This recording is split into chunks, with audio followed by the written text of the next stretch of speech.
I'm sharing a series of videos on what is helping me with my recovery from long COVID, focusing on the areas of diet, exercise, stress reduction, and mental health. I'm focusing on diet first, and today I'm going to talk about gut health.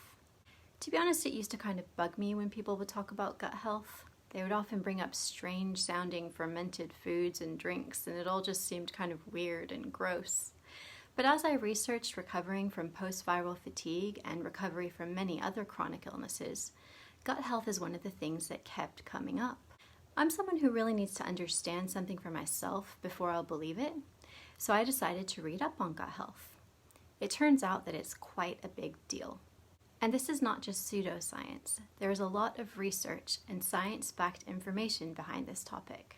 Our bodies contain 100 trillion microbes, weighing over 4 pounds in our guts alone. So what's important about these microbes?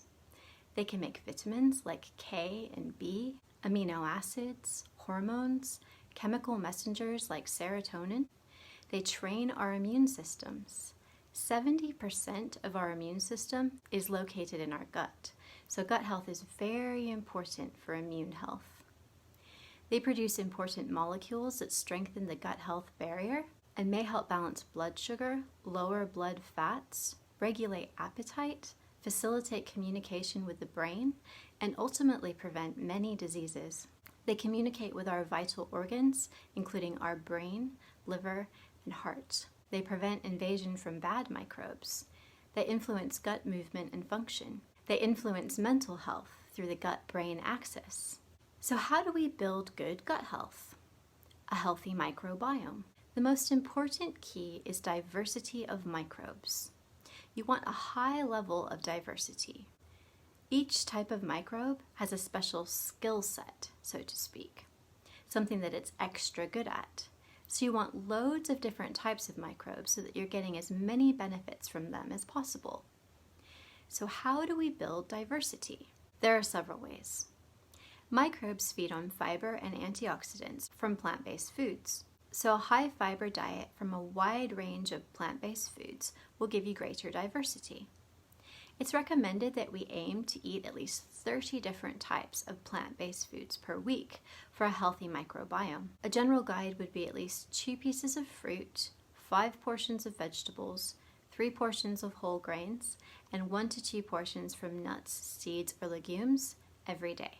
Other things that help build diversity are exercise, low stress levels, good sleep, getting out in nature, and eating fermented foods. Things that can harm gut health are high chronic stress, too much alcohol, lack of sleep, a bad diet. You want to cut out all refined sugar and processed foods. Refined sugar can actually increase some bad bacteria. Since reading all of this, I have made some good changes and honestly started to feel better almost straight away. I'll share a little bit about what I'm doing now, but I will share more in-depth videos on the subjects in the future.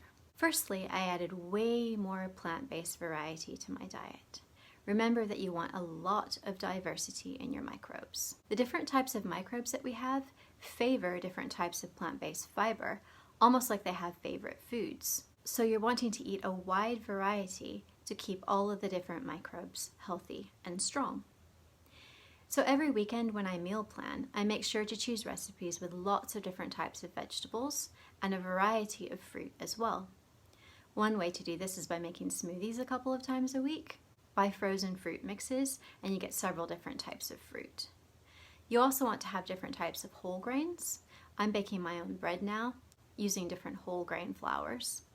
Other good grains are rice, quinoa, and of course oats. I use a lot of oats for breakfast and porridge and in muffins. You also want to make sure you're having different types of legumes, beans, lentils. You could have a chili one night or a lentil curry with some veg another night. Chickpeas are good for hummus. Also diversity with nuts and seeds. I often sprinkle different types of nuts in my porridge and add some to my baked goods. I buy mixed seeds as well to sprinkle on salads, etc. So these are some examples of plant-based diversity which our guts need to thrive. I just want to add here that I'm very aware that cooking can take a lot of energy when you have post-viral fatigue. When I was at my worst, I had to keep my meals super simple, lots of ready meals.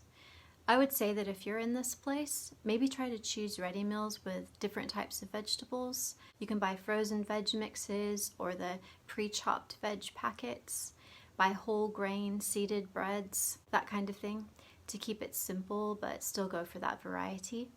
Also, embracing a new healthier way of eating can seem daunting to some, or it might make you feel like you will lose out on enjoying life in some way. I really feel like this doesn't have to be the case at all. There are so many amazing cookbooks out there and recipes you can find online. For me, this change has been something that has enriched my life in every way. I'm cooking healthy but also delicious food. You can even have treats now and again, but just bake using healthier alternatives to refined sugar and flours. Again, you can find lots of healthy but delicious recipes online.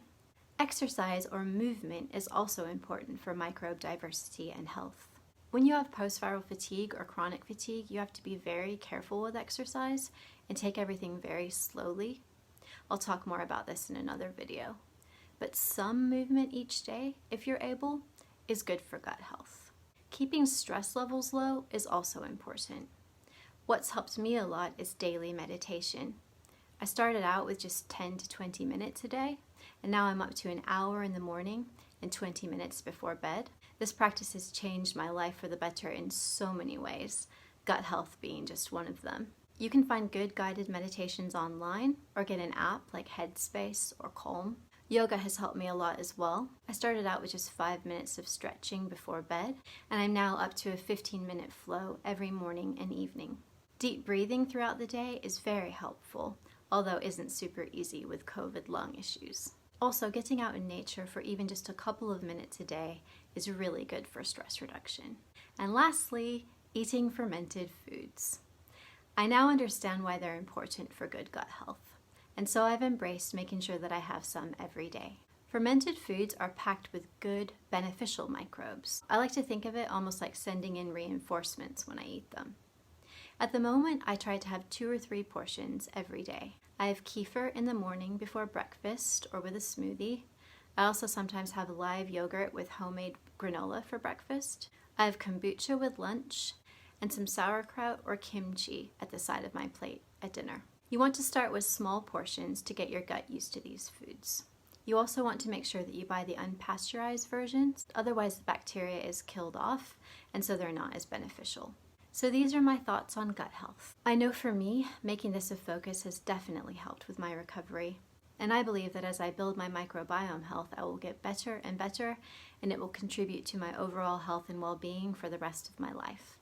If you want to read up on the subject for yourself, 2 good books are Eat Yourself Healthy by Dr. Megan Rossi and The Diet Myth by Tim Spector. And that's all on gut health. I hope it was helpful. I'll be doing another video on diet in a couple of weeks.